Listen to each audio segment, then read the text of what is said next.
सतनाम वाहिगुरु साहिब जी। हर के सेवक जो हर पाए, तिन की कथा निरारी रे। आवे ना जाहे ना कबहू मरते, पार ब्रह्म संगारी रे।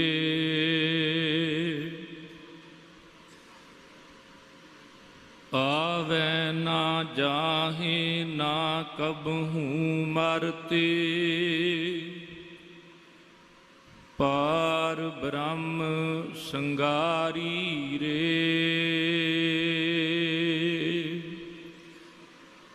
परम सन्मान जोग जुगो जुग अटल चवर छतर तखत दे मालक,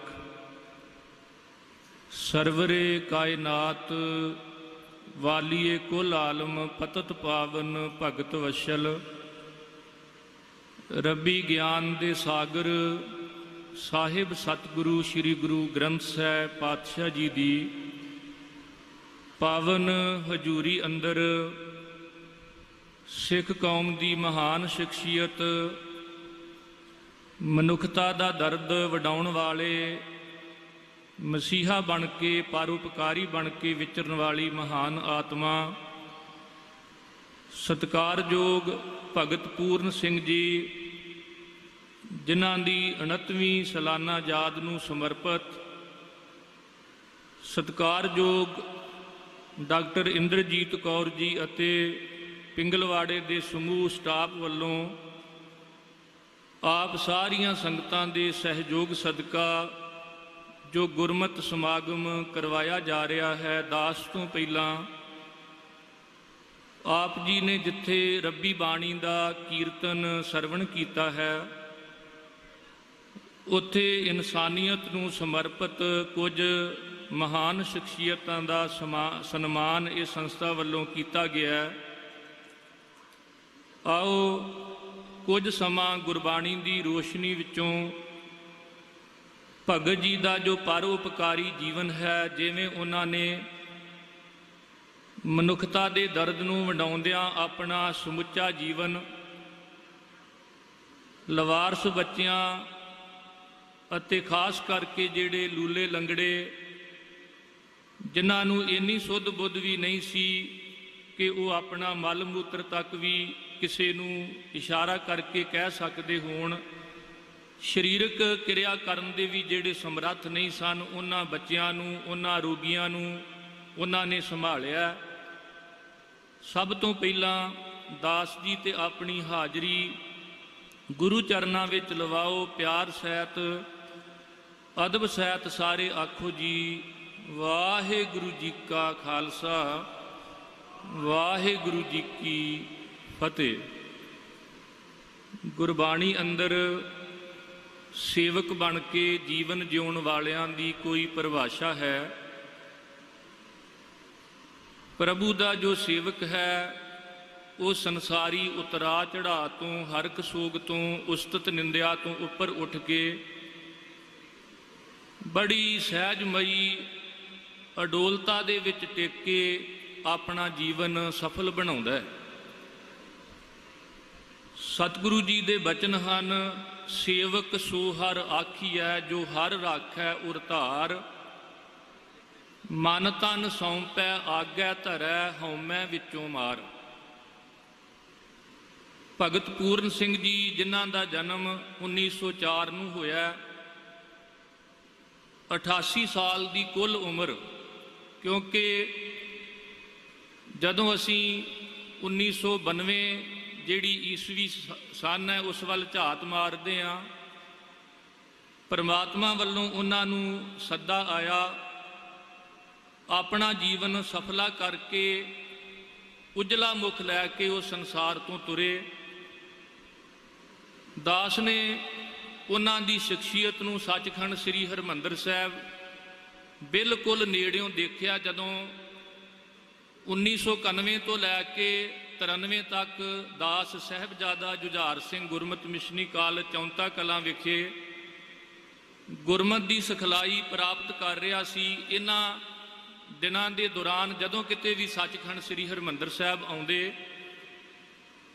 ते जो सत्कारयोग माता महताब कौर उन्हां ने भगत जी नूं बचपन दे विच सिक्ख्या दित्ती सी।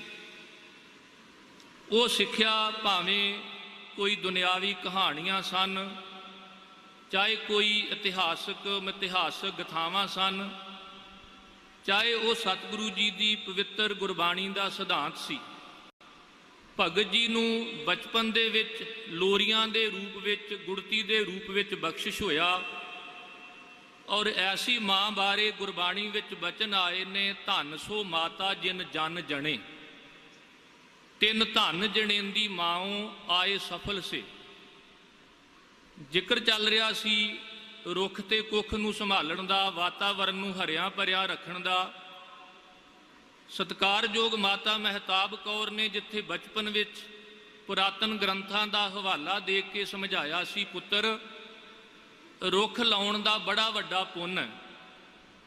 और अज जदों रुखां दी घाट असी महसूस कर रहे हैं तो खास करके दिल्ली वर्गे शहरां विच जदों हाहाकार मचदी है, आक्सीजन की जदों थुड़ नूं महसूस किया जाता है, तो सचमुच भगत जी की माता जी वालों जो गुरबाणी का सिद्धांत उन्होंने दृढ़ करवाया सी, बलहारी कुदरत वसिया,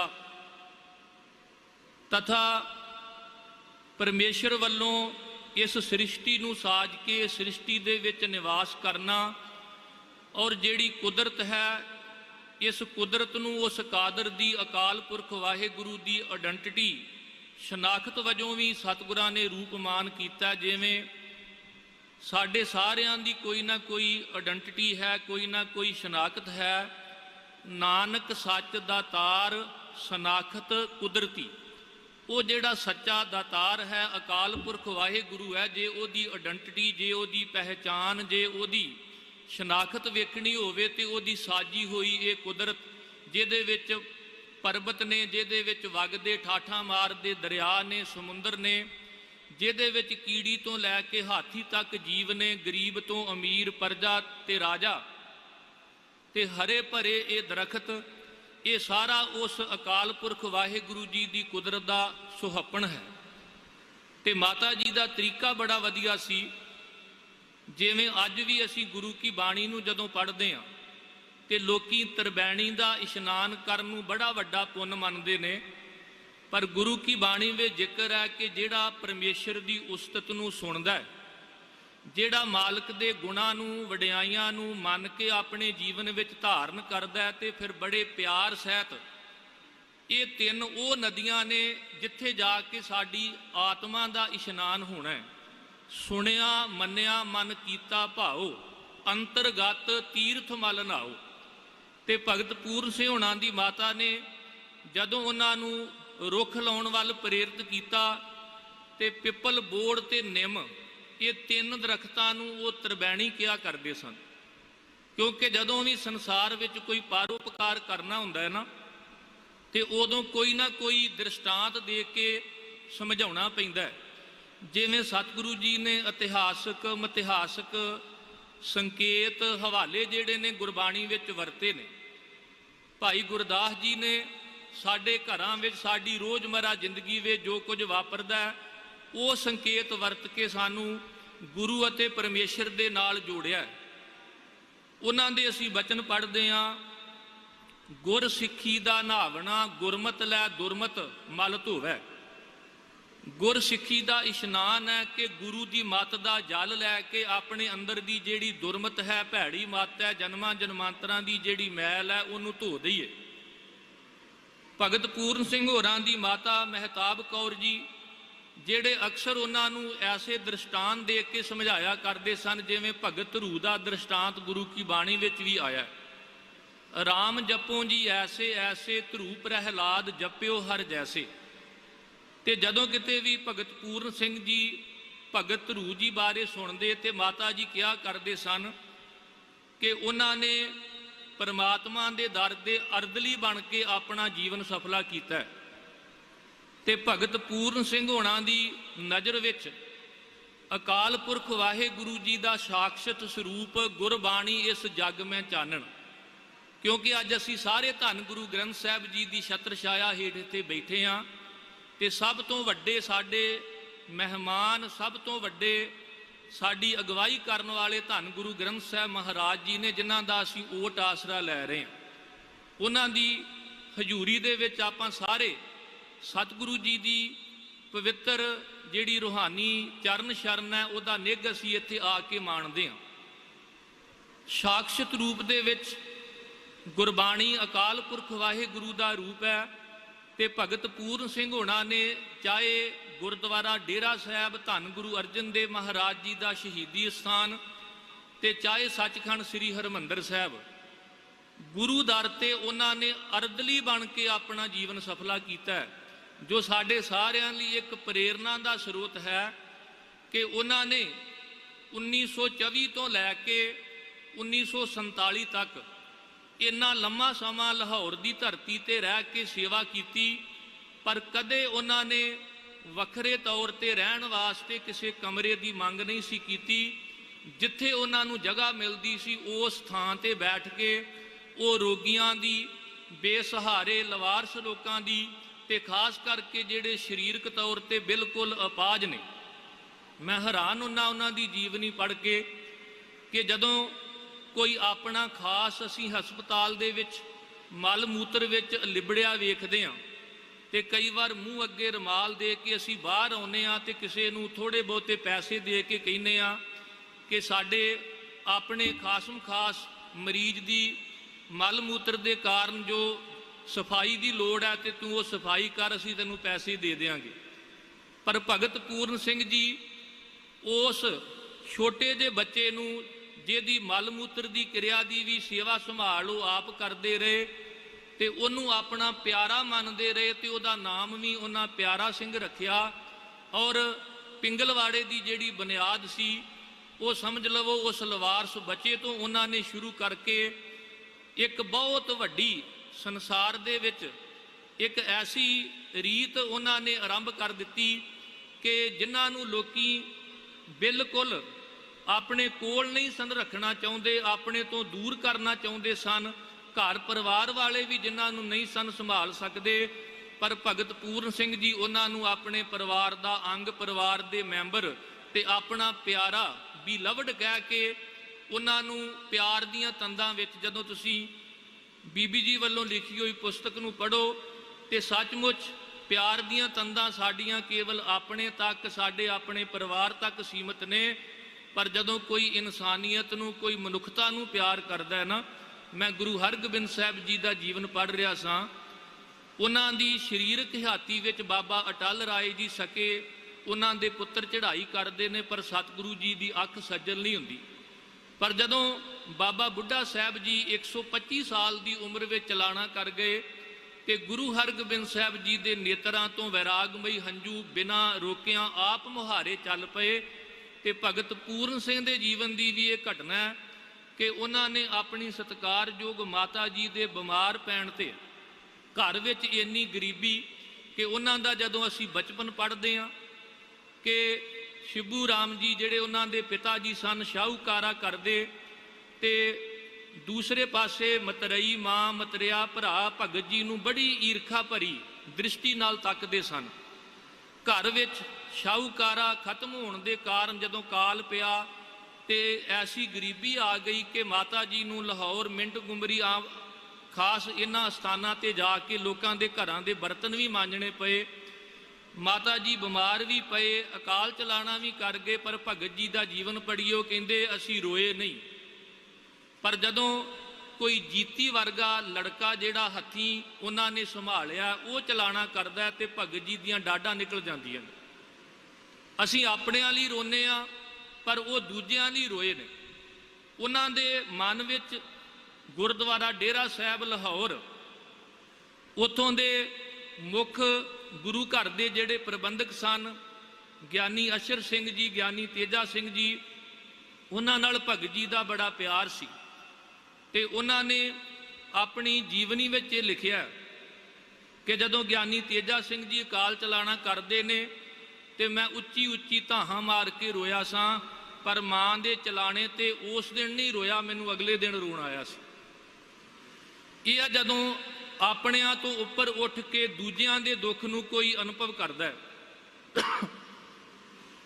ਭਗਤ ਧਰੂ ਜੀ ਵਾਂਗ ਭਗਤ ਪੂਰਨ ਸਿੰਘ ਜੀ ਨੇ ਗੁਰੂ ਘਰ ਦੇ ਅਰਦਲੀ ਬਣ ਕੇ, ਪ੍ਰਮਾਤਮਾ ਦੇ ਦਰ ਦੇ ਅਰਦਲੀ ਬਣ ਕੇ ਜਿੱਥੋਂ ਉਹਨਾਂ ਨੇ ਅਨੁਭਵ ਕੀਤਾ ਸੀ, ਇੱਥੇ ਗੁਰੂ ਕੀਆਂ ਸੰਗਤਾਂ ਦੀ ਰੌਣਕ ਵੀ ਹੈ, ਗੁਰਬਾਣੀ ਦੀ ਕੀਰਤੀ ਵੀ ਹੈ, ਕਿਉਂਕਿ ਉਹ ਹੋਰ ਸਥਾਨਾਂ ਨੂੰ ਵੀ ਵੇਖ ਚੁੱਕੇ ਸਨ ਜਿੱਥੇ ਕੇਵਲ ਭਗਵਾਨ ਦੀ ਪੂਜਾ ਤਾਂ ਹੁੰਦੀ ਸੀ, ਪਰ ਕੋਈ ਪ੍ਰਮਾਤਮਾ ਦੀ ਕੀਰਤੀ ਜਾਂ ਆਏ ਗਏ ਲਈ ਲੰਗਰ ਦਾ ਪ੍ਰਬੰਧ ਜਾਂ ਰਿਹਾਇਸ਼ ਦਾ ਪ੍ਰਬੰਧ ਜਾਂ ਰੋਗੀਆਂ ਦੀ ਸੰਭਾਲ ਵਾਸਤੇ ਕੋਈ ਪ੍ਰਬੰਧ ਨਹੀਂ ਸੀ। ਤੇ ਭਗਤ ਪੂਰਨ ਸਿੰਘ ਜੀ ਨੇ ਗੁਰੂ ਦਰ ਨੂੰ ਚੁਣਿਆ ਕਿ ਕੇਵਲ ਤਾਂ ਕੇਵਲ ਸੰਸਾਰ ਵਿੱਚ ਗੁਰੂ ਦਰ ਐਸਾ ਜਿੱਥੇ ਰਹਿ ਕੇ ਅਸੀਂ ਰੋਗੀਆਂ ਦੀ, ਬੇਸਹਾਰਿਆਂ ਦੀ, ਜਿਹੜੇ ਬਿਲਕੁਲ ਲਵਾਰਸ ਲੋਕ ਨੇ ਉਹਨਾਂ ਦੀ ਸੰਭਾਲ ਕਰ ਸਕਦੇ ਹਾਂ। ਉਹਨਾਂ ਲਈ ਇੱਕ ਵੱਖਰਾ ਪਿੰਗਲਵਾੜਾ ਘਰ ਜਿਹੜਾ ਹੈ ਉਹ ਅਸੀਂ ਬਣਾ ਸਕਦੇ ਹਾਂ। ਭਗਤ ਪੂਰਨ ਸਿੰਘ ਜੀ ਜਿਨ੍ਹਾਂ ਨੇ ਆਪਣੀ ਜੀਵਨੀ ਦੇ ਵਿੱਚ ਇਹ ਜ਼ਿਕਰ ਕੀਤਾ ਕਿ ਮੈਂ ਮਾਲਕ ਦਾ ਹਰ ਵੇਲੇ ਧੰਨਵਾਦ ਕਰਦਾ ਸਾਂ ਜਦੋਂ ਮੇਰੇ ਪਰਿਵਾਰ ਵਿੱਚ ਵਾਧਾ ਹੁੰਦਾ ਸੀ, ਕੋਈ ਲੂਲਾ, ਲੰਗੜਾ, ਪਿੰਗਲਾ ਜਾਂ ਕੋਈ ਲਵਾਰਸ ਬੱਚਾ, ਬਜ਼ੁਰਗ, ਤੇ ਖਾਸ ਕਰਕੇ ਜਦੋਂ ਕਿਤੇ ਵੀ ਉਹਨਾਂ ਨੂੰ ਕੋਈ ਐਸੇ ਰੋਗ ਦਾ ਪੀੜਤ ਜੀਵ ਮਿਲਦਾ ਜਿਨ੍ਹਾਂ ਨੂੰ ਘਰ ਵਾਲੇ ਵੀ ਸੰਭਾਲਣ ਤੋਂ ਅਸਮਰਥ ਸਨ, ਭਗਤ ਜੀ ਨੇ ਆਪ ਰਿਕਸ਼ਾ ਚਲਾ ਕੇ, ਰਿਕਸ਼ਾ ਹੱਥੀਂ ਖਿੱਚ ਕੇ ਉਹਨਾਂ ਰੋਗੀਆਂ ਨੂੰ ਹਸਪਤਾਲ ਪਹੁੰਚਾਉਣਾ, ਔਰ ਭੁੱਖੇ ਰਹਿ ਕੇ ਵੀ ਦੂਜਿਆਂ ਨੂੰ ਕੁਝ ਖਵਾ ਕੇ ਸੌਣਾ, ਕਿਉਂਕਿ ਉਹਨਾਂ ਦੀ ਮਾਤਾ ਜੀ ਇੱਕ ਸਿੱਖਿਆ ਦਿੰਦੇ ਸਨ ਕਿ ਪਰਮਾਤਮਾ ਦੇ ਭੇਜੇ ਦੇਵ ਪੁਰਸ਼ ਉਦੋਂ ਸੌਂਦੇ ਨੇ ਜਦੋਂ ਕੋਈ ਸੰਸਾਰ ਵਿੱਚ ਭੁੱਖਾ ਨਾ ਰਵੇ। ਅਸੀਂ ਕਹਿ ਸਕਦੇ ਹਾਂ ਭਗਤ ਪੂਰਨ ਸਿੰਘ ਜੀ ਇਸ ਧਰਤੀ ਦੇ ਦੇਵਤੇ ਸਨ। ਇਹੀ ਕਾਰਨ ਕਿ ਸਤਿਗੁਰੂ ਜੀ ਨੇ ਸਾਨੂੰ ਅਰਸ਼ਾਂ ਵਾਲੇ ਪਾਸੇ ਚਿੱਤ ਜੋੜਨ ਦੀ ਬਜਾਏ ਇਸ ਫਰਸ਼ ਤੇ ਇਸ ਧਰਤੀ ਦੇ ਦੇਵਤੇ ਬਣਨ ਦੀ ਪ੍ਰੇਰਨਾ ਕੀਤੀ ਹੈ। ਬਲਹਾਰੀ ਗੁਰ ਆਪਣੇ ਦਿਓਹਾੜੀ ਸਦਵਾਰ, ਜਿਨ ਮਾਨਸ ਤੇ ਦੇਵਤੇ ਕੀਏ ਕਰਤ ਨ ਲਾਗੀ ਵਾਰ। ਭਗਤ ਪੂਰਨ ਸਿੰਘ ਜੀ ਵੀ ਉਦੋਂ ਤੱਕ ਨਹੀਂ ਸਨ ਸੌਂਦੇ ਜਦੋਂ ਤੱਕ ਉਹਨਾਂ ਦੇ ਚਗਿਰਦੇ ਵਿੱਚ ਆਲੇ ਦੁਆਲੇ ਉਹਨਾਂ ਨੂੰ ਇੰਜ ਲੱਗਦਾ ਸੀ ਕੋਈ ਲੋੜਵੰਦ ਪੁਕਾਰ ਰਿਹਾ, ਕੋਈ ਭੁੱਖਾ ਪੁਕਾਰ ਰਿਹਾ, ਕੋਈ ਕਿਸੇ ਭਿਆਨਕ ਰੋਗ ਵਿੱਚ ਪੀੜਤ, ਤੇ ਉਹ ਆਪਣੀ ਦਰਦ ਭਰੀ ਆਵਾਜ਼ ਨਾਲ ਕੁਝ ਕਹਿ ਰਿਹਾ। ਉਸ ਸੱਦੜੇ ਨੂੰ ਉਹ ਪਰਮਾਤਮਾ ਦਾ ਸੱਦਾ ਜਾਣ ਕੇ ਬੜੇ ਧਿਆਨ ਨਾਲ ਸੁਣਦੇ। ਔਰ ਭਾਈ ਗੁਰਦਾਸ ਜੀ ਨੇ ਸਪਸ਼ਟ ਕੀਤਾ ਕਿ ਪ੍ਰਭੂ ਪਿਆਰਿਆਂ ਦੀ ਸੰਸਾਰ ਵਿੱਚ ਆਮਦ ਹੀ ਇਸੇ ਕਰਕੇ ਹੁੰਦੀ ਹੈ। ਜਦੋਂ ਜਗਤ ਗੁਰੂ ਨਾਨਕ ਸਾਹਿਬ ਜੀ ਦੀ ਆਮਦ ਬਾਰੇ ਭਾਈ ਗੁਰਦਾਸ ਜੀ ਲਿਖਦੇ ਨੇ, ਸੁਣੀ ਪੁਕਾਰ ਦਾਤਾਰ ਪ੍ਰਭ ਗੁਰ ਨਾਨਕ ਜਗ ਮਾਹੇ ਪਠਾਇਆ, ਤੇ ਅੱਗੇ ਉਹਨਾਂ ਨੇ ਫਿਰ ਜ਼ਿਕਰ ਕੀਤਾ ਕਿ ਹੈ ਕਰਦੀ ਸੁਣੀ ਲੁਕਾਈ। ਧਰਤੀ ਦੀ ਪੁਕਾਰ ਪਰਮਾਤਮਾ ਨੇ ਸੁਣੀ ਤੇ ਗੁਰੂ ਨਾਨਕ ਸਾਹਿਬ ਜੀ ਨੇ ਵਿਆਕਲ ਹੋਈ ਹਾਏ ਹਾਏ ਕਰਦੀ ਕੁਰਲਾ ਰਹੀ ਲੁਕਾਈ ਦੀ ਜਿਹੜੀ ਦਰਦ ਭਰੀ ਆਵਾਜ਼ ਸੀ ਉਸ ਨੂੰ ਸੁਣਿਆ ਤੇ ਫਿਰ ਉਸ ਦਰਦ ਨੂੰ ਵੰਡਾਉਣ ਵਾਸਤੇ ਤੁਰ ਪਏ। ਇਸੇ ਕਰਕੇ ਕਿਸੇ ਉਰਦੂ ਦੇ ਕਵੀ ਨੇ ਲਿਖਿਆ, ਦਰਦੇ ਦਿਲ ਕੇ ਵਾਸਤੇ ਪੈਦਾ ਕੀਆ ਇਨਸਾਨ ਕੋ, ਵਰਨਾ ਤਾਇਤ ਕੇ लिए ਕੁਛ ਕੰਮ ਨਾ ਥੇ ਕਰੋਬਿਆ। ਜੇ ਮਾਲਕ ਨੇ ਕਿਸੇ ਇਕਾਂਤ ਸਥਾਨ ਤੇ ਬਿਠਾ ਕੇ ਕੇਵਲ ਭਗਤੀ ਕਰਾਉਣੀ ਹੁੰਦੀ ਤੇ ਉਹਦੇ ਦਰ ਤੇ ਫਰਿਸ਼ਤਿਆਂ ਦੀ ਕੋਈ ਘਾਟ ਨਹੀਂ ਸੀ। ਜੇ ਮਨੁੱਖ ਨੂੰ, ਇਨਸਾਨ ਨੂੰ ਇਨਸਾਨੀ ਜਾਮਾਂ ਦੇ ਕੇ ਸੰਸਾਰ ਵਿੱਚ ਭੇਜਿਆ ਤੇ ਉਹਦਾ ਕਾਰਨ ਇੱਕੋ ਹੀ ਹੈ ਕਿ ਮਨੁੱਖਤਾ ਦਾ ਜਿਹੜਾ ਦਰਦ ਹੈ ਉਹ ਵੰਡਾਇਆ ਜਾ ਸਕੇ। ਸਤਿਗੁਰੂ ਗੁਰੂ ਅਰਜਨ ਦੇਵ ਮਹਾਰਾਜ ਜੀ ਦੇ ਬਚਨ, ਧੰਨ ਗੁਰੂ ਗ੍ਰੰਥ ਸਾਹਿਬ ਮਹਾਰਾਜ ਜੀ ਦੇ ਪਾਵਨ ਅੰਗ 1000 ਤੇ ਸ਼ੋਭਨੀਕ ਨੇ। ਮਾਰੂ ਮਹੱਲਾ ਪੰਜਵਾਂ, ਜਿਹਦੇ ਵਿੱਚ ਸਤਿਗੁਰਾਂ ਨੇ ਸੇਵਕ ਦੀ ਪਰਿਭਾਸ਼ਾ ਵੀ ਦਿੱਤੀ ਤੇ ਨਿਤਾ ਪ੍ਰਤੀ ਸੇਵਕ ਦੀ ਕਰਨੀ ਦਾ ਉਹਨਾਂ ਜ਼ਿਕਰ ਵੀ ਕੀਤਾ। ਅਸੀਂ ਪੜ੍ਹਦੇ ਹਾਂ, ਮਾਨ ਮੋਹ ਅਰ ਲੋਭ ਵਿਕਾਰਾ, ਬੀਓ ਚੀਤ ਨਾ ਘਾਲਿਓ, ਨਾਮ ਰਤਨ ਗੁਣਾ ਹਰ ਬਣਜੇ, ਲਾਦ ਵਖਰ ਲੈ ਚਾਲਿਓ, ਸੇਵਕ ਕੀ ਓੜਕ ਨਿਭੀ ਪ੍ਰੀਤ, ਜੀਵਤ ਸਾਹਿਬ ਸੇਵਿਓ ਆਪਣਾ ਚਲ ਤੇ ਰਾਖਿਓ ਚੀਤ। ਜਿਹਦਾ ਭਾਵ ਸੀ ਕਿ ਸੇਵਕ ਉਹ ਹੈ ਜਿਹਦੇ ਜੀਵਨ ਵਿੱਚ ਮਾਣ ਭਾਵ ਹੰਕਾਰ ਨਹੀਂ ਹੈ, ਜਿਹਦੇ ਜੀਵਨ ਵਿੱਚ ਲੋਭ ਨਹੀਂ ਹੈ, ਜਿਹਦੇ ਜੀਵਨ ਵਿੱਚ ਕੇਵਲ ਆਪਣਤ ਜਾਂ ਜਿਹੜਾ ਮੋਹ ਹੈ ਉਹ ਨਹੀਂ, ਉਹ ਸਾਰੇ ਸੰਸਾਰ ਨੂੰ ਪਿਆਰ ਕਰਨ ਵਾਲੇ ਨੇ। ਜਿਹਦੇ ਜੀਵਨ ਵਿੱਚ ਔਗਣ, ਜਿਹਦੇ ਜੀਵਨ ਵਿੱਚ ਵਿਕਾਰ ਨਹੀਂ, ਤੇ ਸੱਚਮੁੱਚ ਜਿਨ੍ਹਾਂ ਇਹ ਜਗਤ ਵਿੱਚ ਆ ਕੇ ਪਰਮੇਸ਼ਰ ਦੇ ਗੁਣਾਂ ਦੀ, ਪ੍ਰਭੂ ਦੀ ਜਿਹੜੀ ਕੀਰਤੀ ਹੈ, ਪ੍ਰਭੂ ਦੀ ਸਿਫਤ ਸਲਾਹ ਦੇ ਗੁਣਾਂ ਦਾ ਵਣਜ ਕੀਤਾ, ਤੇ ਸੰਸਾਰ ਤੋਂ ਤੁਰਨ ਲੱਗਿਆਂ ਵੀ ਉਹ ਇਹ ਗੁਣਾਂ ਦੀ ਸਿਫਤ ਸਲਾਹ ਦੀ ਪੂੰਜੀ ਆਪਣੇ ਜੀਵਨ ਰੂਪੀ ਟਾਂਡੇ ਤੇ ਲੱਦ ਕੇ ਤੁਰਦੇ ਨੇ। ਓੜਕ ਤੱਕ ਐਸੇ ਸੇਵਕ ਦੀ ਪ੍ਰੀਤੀ ਆਪਣੇ ਮਾਲਕ ਨਾਲ ਨਿਭਦੀ ਹੈ, ਜਿੱਥੇ ਜਿਉਂਦਿਆਂ ਜੀ ਉਹ ਮਾਲਕ ਦੀ ਸੇਵਾ ਵਿੱਚ, ਭਗਤੀ ਵਿੱਚ ਲੱਗਦੇ ਨੇ, ਉੱਥੇ ਜਦੋਂ ਮਾਲਕ ਦਾ ਸੱਦਾ ਆਉਂਦਾ ਹੈ, ਮਾਲਕ ਦਾ ਹੁਕਮ ਮੰਨ ਕੇ ਉਹ ਤੁਰ ਪੈਂਦੇ ਨੇ। ਸਤਿਗੁਰਾਂ ਨੇ ਦੂਸਰਾ ਪੱਖ ਵੀ ਬਾਣੀ ਵਿੱਚ ਅੰਕਿਤ ਕੀਤਾ ਕਿ ਮਾਨ ਅਭਿਮਾਨ ਮੰਦੇ ਸੋ ਸੇਵਕ ਨਾਹੀ, ਤਤ ਸਮਦਰਸੀ ਸੰਤੋ ਕੋਈ ਕੋਟ ਮੰਦਾਹੀ।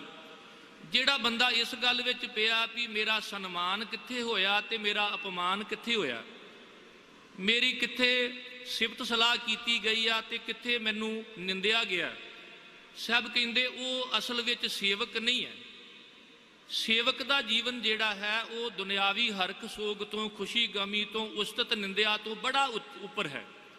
ਮਾਨ ਅਭਿਮਾਨ ਮੰਦੇ, ਇੱਥੇ ਅਭਿਮਾਨ ਦਾ ਅਰਥ ਅਪਮਾਨ ਹੈ ਤੇ ਮੰਦੇ ਦਾ ਅਰਥ ਹੈ ਵਿੱਚ। ਜਿਹੜਾ ਇਸੇ ਗੱਲ ਵਿੱਚ ਉਲਝਿਆ ਪਿਆ ਕਿ ਮੇਰਾ ਸਨਮਾਨ ਕਿੱਥੇ ਹੋਇਆ, ਮੇਰਾ ਅਪਮਾਨ ਕਿੱਥੇ ਹੋਇਆ, ਉਹ ਸੇਵਕ ਨਹੀਂ। ਤੇ ਭਗਤ ਪੂਰਨ ਸਿੰਘ ਹੋਣਾ ਦਾ ਅਸੀਂ ਜੀਵਨ ਪੜ੍ਹਦੇ ਹਾਂ ਕਿ ਸਾਰਿਆਂ ਨੇ ਉਹਨਾਂ ਨੂੰ ਸਲਾਹਿਆ ਨਹੀਂ। ਬਹੁਤ ਸਾਰੇ ਲੋਕ ਉਹਨਾਂ ਦੀ ਵਿਰੋਧਤਾ ਕਰਨ ਵਾਲੇ ਵੀ ਸਨ, ਉਹਨਾਂ ਤੇ ਦੂਸ਼ਣਬਾਜ਼ੀਆਂ ਕਰਨ ਵਾਲੇ ਵੀ ਸਨ, ਉਹਨਾਂ ਨੂੰ ਬੁਰਾ ਭਲਾ ਵੀ ਕਹਿਣ ਵਾਲੇ ਸਨ।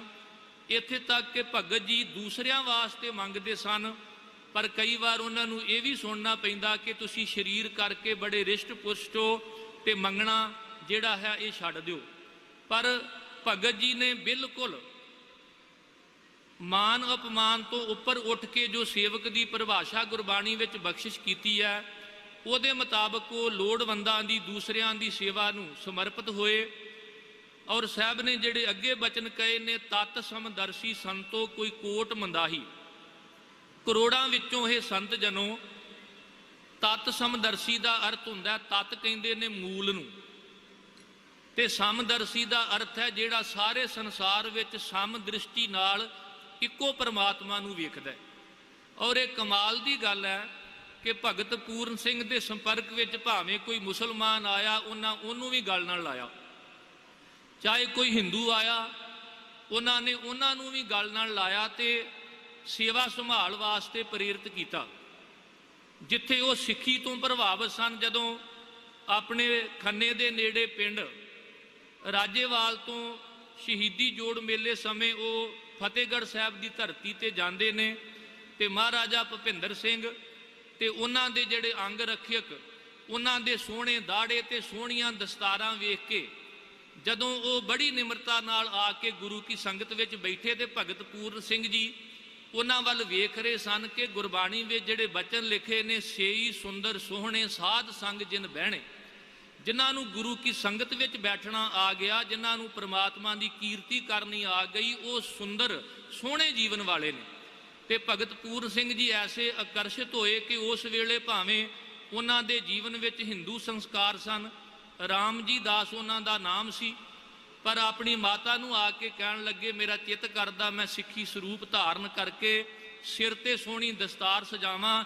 ਅੱਜ ਜਿੰਨੇ ਇੱਥੇ ਬੈਠੇ ਹੋ, ਆਪਣੇ ਘਰਾਂ ਵਿੱਚ ਜਾ ਕੇ ਆਪਣੇ ਬੱਚਿਆਂ ਨੂੰ ਇਹ ਜ਼ਰੂਰ ਕਿਹੋ ਕਿ ਭਗਤ ਪੂਰਨ ਸਿੰਘ ਜੀ ਨੂੰ ਦਾੜੀ ਕੇਸ ਬੜੇ ਸੋਹਣੇ ਲੱਗਦੇ ਸਨ ਤੇ ਸਿਰ ਤੇ ਸਜਾਉਣ ਵਾਲੀ ਦਸਤਾਰ ਬੜੀ ਸੋਹਣੀ ਲੱਗਦੀ ਸੀ, ਕਿਉਂਕਿ ਫਿਰ ਅਸੀਂ ਆਪਣੇ ਵਿਰਸੇ ਦੇ ਨਾਲ ਜੁੜ ਸਕਦੇ ਹਾਂ।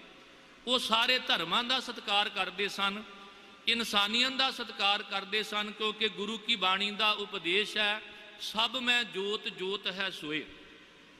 ਗੁਰੂ ਕੀ ਬਾਣੀ ਵਿੱਚ ਬਚਨ ਕਹੇ ਗਏ ਨੇ, ਸਭੇ ਸਾਂਝੀ ਵਾਲ ਸਦਾਇਨ ਤੂੰ ਕਿਸੇ ਨਾ ਦਿਸੈ ਬਾਹਰਾ ਜਿਉ, ਘਟ ਘਟ ਮੈਂ ਹਰ ਜੂ ਬਸੈ ਸੰਤਨ ਕਹਿਓ ਪੁਕਾਰ। ਕੋਈ ਐਸੀ ਥਾਂ ਨਹੀਂ, ਕੋਈ ਐਸਾ ਜੀਵ ਨਹੀਂ ਜਿੱਥੇ ਪਰਮਾਤਮਾ ਦੀ ਜੋਤ ਨਾ ਹੋਵੇ। ਸਭ ਤੋਂ ਵੱਡਾ ਧਰਮ ਗੁਰੂ ਕੀ ਬਾਣੀ ਵਿੱਚ ਇਨਸਾਨੀਅਤ ਦਾ ਧਰਮ ਦੱਸਿਆ ਗਿਆ। ਇਹੀ ਕਾਰਨ ਕਿ ਜਦੋਂ ਅੱਜ ਸਾਡੀ ਜ਼ਿੰਦਗੀ ਵਿੱਚੋਂ ਇਨਸਾਨੀਅਤ ਮਨਫੀ ਹੁੰਦੀ ਆ ਤੇ ਅਸੀਂ ਸਿੱਖ, ਹਿੰਦੂ, ਜੈਨੀ, ਮੁਸਲਮਾਨ, ਬੋਧੀ, ਪਾਰਸੀ ਤਾਂ ਹੋ ਸਕਦੇ ਹਾਂ, ਪਰ ਖਿਮਾ ਕਰਨਾ ਧਰਮੀ ਨਹੀਂ। ਧਰਮ ਉਦੋਂ ਸਾਡੇ ਜੀਵਨ ਵਿੱਚ ਆਉਂਦਾ ਹੈ ਜਦੋਂ ਮਾਨਸ ਕੀ ਜਾਤ ਸਭੈ ਏਕੈ ਪਹਿਚਾਨਬੋ। ਮੇਰੇ ਗੁਰੂ ਨਾਨਕ ਸਾਹਿਬ ਜੀ ਨੇ ਨੀਚਾਂ ਅੰਦਰ ਨੀਚ ਜਾਤ ਨੀਚੀ ਹੂੰ ਅਤ ਨੀਚ, ਨਾਨਕ ਤਿਨ ਕੈ ਸੰਗ ਸਾਥ ਵੱਡਿਆਂ ਸਿਉ ਕਿਆ ਰੀਸ। ਜਿੱਥੇ ਨੀਚ ਸੰਭਾਲੀਨ ਤਿੱਥੇ ਨਦਰ ਤੇਰੀ ਬਖਸ਼ੀਸ਼ ਦਾ ਉਪਦੇਸ਼ ਦਿੱਤਾ ਸੀ। ਤੇ ਭਗਤ ਪੂਰਨ ਸਿੰਘ ਜੀ ਨੇ ਤਾਂ ਜ਼ਿੰਦਗੀ ਇਸ ਉਪਦੇਸ਼ ਨੂੰ ਆਪਣੀ ਜ਼ਿੰਦਗੀ ਦੇ ਵਿੱਚ ਦ੍ਰਿੜ ਕੀਤਾ, ਕਿਉਂਕਿ ਅਸੀਂ ਇਸ ਉਪਦੇਸ਼ ਨੂੰ ਪੜ੍ਹਨ ਵਾਲੇ ਹਾਂ, ਸੁਣਾਉਣ ਵਾਲੇ ਹਾਂ, ਪਰ ਜੀਵਨ ਸਫਲਾ ਉਹਦਾ ਹੁੰਦਾ ਜਿਹਨੇ ਇਸ ਉਪਦੇਸ਼ ਨੂੰ ਆਪਣੇ ਜੀਵਨ ਵਿੱਚ ਧਾਰਨ ਕਰਕੇ ਆਪਣੇ ਪਰਾਏ ਦੀ, ਗਰੀਬ ਅਮੀਰ ਦੀ, ਜਾਤ ਪਾਤ ਦੇ ਵਿਤਕਰੇ ਤੋਂ ਉੱਪਰ ਉੱਠ ਕੇ ਸਮੁੱਚੀ ਮਾਨਵਤਾ ਦੇ ਵਿੱਚੋਂ ਇਨਸਾਨੀਅਤ ਨੂੰ ਤੱਕਿਆ। ਸਤਿਗੁਰੂ ਗੁਰੂ ਗ੍ਰੰਥ ਸਾਹਿਬ ਮਹਾਰਾਜ ਜੀ ਨੂੰ ਬੇਨਤੀ ਕਰੀਏ ਪਾਤਸ਼ਾਹ ਕਿ ਅਸੀਂ ਇਸ ਮਨੁੱਖਾ ਜੀਵਨ ਵਿੱਚ ਤੁਹਾਨੂੰ ਮਿਲਣਾ ਚਾਹੁੰਦੇ ਹਾਂ। ਇਸੇ ਕਰਕੇ ਕਿਹਾ ਗਿਆ ਇਹ ਜਨਮ ਤੁਮਾਰੇ ਲੇਖੇ, ਬਹੁਤ ਜਨਮ ਬਿਸ਼ਰੇ ਥੇ ਮਾਧੋ, ਇਹ ਜਨਮ ਤੁਮਾਰੇ ਲੇਖੇ। ਔਰ ਭਗਤ ਪੂਰਨ ਸਿੰਘ ਹੋਰਾਂ ਨੇ ਆਪਣਾ ਸਮੁੱਚਾ ਜੀਵਨ ਪਰਮਾਤਮਾ ਦੇ ਲੇਖੇ ਲਾਇਆ। ਜਿੱਥੇ ਉਹ ਪਰਮਾਤਮਾ ਦੀ ਬੰਦਗੀ ਕਰਦੇ ਉੱਥੇ ਇਨਸਾਨੀਅਤ ਨੂੰ ਸੰਭਾਲਣਾ ਇਹ ਪਰਮਾਤਮਾ ਦੇ ਲੇਖੇ ਸੀ, ਕਿਉਂਕਿ ਅਸੀਂ ਸਾਰੇ ਪਰਮਾਤਮਾ ਦੇ ਜੀਵਾਂ। ਗੁਰੂ ਕੀ ਬਾਣੀ ਵਿੱਚ ਪੜੋ, ਜੇ ਤੂੰ ਸਾਹਿਬ ਆਵੈ ਰੋ ਤੂੰ ਉਹਨਾਂ ਕਾ ਤੇਰੇ ਉਹ। ਹੇ ਮਾਲਕ, ਇਹ ਸੰਸਾਰ ਦੇ ਜੀਵ ਤੇਰੇ ਬੱਚੇ ਨੇ ਤੇ ਤੁਸੀਂ ਇਹਨਾਂ ਦੇ ਮਾਤਾ ਪਿਤਾ ਹੋ, ਕਿਉਂਕਿ ਤੁਮ ਮਾਤ ਪਿਤਾ ਹਮ ਬਾਰਕ ਤੇਰੇ, ਤੁਮਰੀ ਕਿਰਪਾ ਮੈਂ ਸੂਖ ਹਨੇਰੇ। ਤੇ ਧੰਨ ਗੁਰੂ ਗ੍ਰੰਥ ਸਾਹਿਬ ਜੀ ਨੂੰ ਬੇਨਤੀ ਕਰੀਏ ਕਿ ਅਸੀਂ ਮਿਲਣਾ ਚਾਹੁੰਦੇ ਹਾਂ, ਪਰ ਮਿਲਣ ਵਿੱਚ ਦੇਰੀ ਕਿਉਂ ਹੈ, ਦੂਰੀ ਕਿਉਂ ਹੈ? ਤੇ ਸਾਹਿਬ ਜੀ ਉੱਤਰ ਦਿੰਦੇ ਨੇ, ਜੋ ਲੋ ਭਾਓ ਉਭਾਓ ਇਹ ਮਨ ਹੈ, ਤੋ ਲੋ ਮਿਲਣ ਦੁਰਾਈ। ਭਾਓ ਦਾ ਅਰਥ ਹੁੰਦਾ ਪਿਆਰ, ਤੇ ਐੜਾ ਅਗੇਤਰ ਲੱਗ ਗਿਆ ਅਭਾਓ, ਪਿਆਰ ਭਾ ਤੋਂ ਉਲਟ ਹੇਠ ਭਾਵ ਨਫ਼ਰਤ। ਵੀ ਜਦੋਂ ਤੱਕ ਸਾਡੀ ਜ਼ਿੰਦਗੀ ਵਿੱਚ ਕਿਸੇ ਨਾਲ ਪਿਆਰ ਤੇ ਕਿਸੇ ਨਾਲ ਨਫ਼ਰਤ ਹੈ, ਅਸੀਂ ਆਪਣਿਆਂ ਨਾਲ ਪਿਆਰ ਕਰੀਏ ਤੇ ਦੂਜਿਆਂ ਨਾਲ ਨਫ਼ਰਤ ਕਰੀਏ, ਜਦੋਂ ਤੱਕ ਇਹ ਭਾਵ ਤੇ ਅਭਾਵ ਸਾਡੀ ਜ਼ਿੰਦਗੀ ਵਿੱਚ ਇਕੱਠੇ ਨੇ, ਤੌਲੋ ਮਿਲਣ ਦੁਰਾਈ, ਉਦੋਂ ਤੱਕ ਮਿਲਣਾ ਪ੍ਰਮਾਤਮਾ ਨੂੰ ਬੜੀ ਦੂਰ ਦੀ ਗੱਲ ਹੈ। ਆਨ ਆਪਣਾ ਕਰਤ ਵਿਚਾਰਾ ਤੌਲੋ ਬੀਚ ਵਿਖਾਈ। ਜਦੋਂ ਤੱਕ ਅਸੀਂ ਆਪਣੇ ਤੇ ਬਗਾਨੇ ਦੀ ਵੰਡ ਵਿੱਚ ਪਏ ਹਾਂ ਕਿ ਇਹ ਸਾਡਾ ਆਪਣਾ ਹੈ, ਇਹ ਬਗਾਨਾ ਹੈ, ਜਦੋਂ ਤੱਕ ਇਹ ਵਿਚਾਰਧਾਰਾ ਸਾਡੇ ਜੀਵਨ ਵਿੱਚ ਹੈ, ਉਦੋਂ ਤੱਕ ਸਾਡੇ ਤੇ ਪਰਮਾਤਮਾ ਦੇ ਵਿੱਚ ਇੱਕ ਬਹੁਤ ਵੱਡਾ ਪਰਦਾ, ਵਿਖਾਈ ਦਾ ਅਰਥ ਹੁੰਦਾ ਬੀਚ, ਜੋ ਦੋਵਾਂ ਦੇ ਵਿੱਚ ਇੱਕ ਮਾਨੋ ਦੂਰੀ ਬਣਾ ਕੇ ਰੱਖੇ। ਬੀਚ ਸ਼ਬਦ ਸਤਿਗੁਰਾਂ ਨੇ ਵਰਤਿਆ, ਤੇ ਉਹ ਜਦੋਂ ਤੱਕ ਦੂਰੀ ਖਤਮ ਨਹੀਂ ਹੁੰਦੀ ਉਦੋਂ ਤੱਕ ਜੀਵ ਜਿਹੜਾ ਉਹ ਪਰਮਾਤਮਾ ਨੂੰ ਮਿਲ ਨਹੀਂ ਸਕਦਾ। ਤੇ ਜਿਨ੍ਹਾਂ ਨੇ ਗੁਰਬਾਣੀ ਦੇ ਉਪਦੇਸ਼ ਨੂੰ ਜੀਵਨ ਵਿੱਚ ਧਾਰਨ ਕੀਤਾ, ਵਿੱਚ ਦੁਨੀਆ ਸੇਵ ਕਮਾਈਐ ਤਾਂ ਦਰਗਹਿ ਬੈਸਣ ਪਾਈਐ, ਲੋਕ ਤੇ ਪਰਲੋਕ ਸਵਰ ਗਿਆ। ਸੇਵਾ ਇਸ ਦੁਨੀਆ ਵਿੱਚ ਕਰਨੀ ਹੈ ਤੇ ਸ਼ੋਭਾ ਕੇਵਲ ਇਸ ਦੁਨੀਆ ਵਿੱਚ ਨਹੀਂ। ਮੇਰਾ ਮਾਲਕ ਵੀ ਬਾਹਾਂ ਉਲਾਰ ਕੇ ਉਡੀਕਦਾ ਕਿ ਜਿਨ੍ਹਾਂ ਨੇ ਮਨੁੱਖਤਾ ਦੀ ਸੇਵਾ ਕੀਤੀ ਹੈ, ਗੁਰੂ ਦੀ ਸੇਵਾ ਕੀਤੀ ਹੈ, ਉਹ ਜਦੋਂ ਮਾਲਕ ਦੇ ਦਰ ਤੇ ਜਾਂਦੇ ਨੇ ਫਿਰ ਉਹਨਾਂ ਨੂੰ ਰੇ ਰੇ ਦਰਗਹਿ ਕਹਿ ਨਾ ਕੋਊ ਆਓ ਬੈਠ ਆਦਰ ਸ਼ੁਭ ਦੇਊ। ਪਰਮਾਤਮਾ ਵੈਲਕਮ ਕਰਦਾ, ਜੀ ਆਇਆਂ ਨੂੰ ਆਖਦਾ, ਬਾਹਾਂ ਉਲਾਰ ਕੇ ਉਡੀਕਦਾ। ਤੇ ਫਿਰ ਪਰਮਾਤਮਾ ਹੀ ਨਹੀਂ ਉਡੀਕਦਾ। ਜੇ ਅੱਜ ਭਗਤ ਜੀ ਨੂੰ 29 ਸਾਲ ਹੋ ਗਏ ਨੇ ਇਸ ਧਰਤੀ ਤੋਂ ਪਰਲੋਕ ਗਿਆ ਨੂੰ, ਤੇ ਮਤਾ ਆਪਾਂ ਸਮਝੀਏ ਵੀ ਸ਼ਾਇਦ ਉਹ ਸਦਾ ਪਰਮਾਤਮਾ ਦੇ ਕੋਲ ਹੀ ਰਹਿਣਗੇ।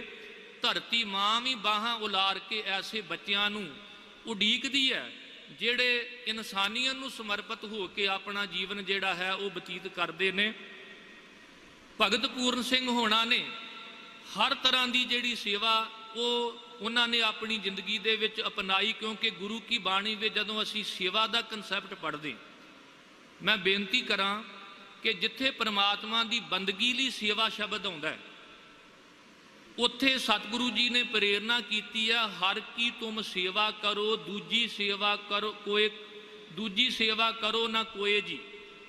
ਉੱਥੇ ਇੱਥੇ ਬੰਦਗੀ ਅਰਥ ਹੈ ਸੇਵਾ ਦਾ, ਕਿਉਂਕਿ ਬੰਦਗੀ ਕੇਵਲ ਰੱਬ ਦੀ, ਤੇ ਸੇਵਾ ਜਿੱਥੇ ਸਤਿਗੁਰੂ ਦੀ ਹੈ, ਸੰਗਤ ਦੀ ਹੈ, ਗੁਰਸਿੱਖਾਂ ਦੀ ਹੈ, ਉੱਥੇ ਸੇਵਾ ਸਭ ਦੀ ਹੈ।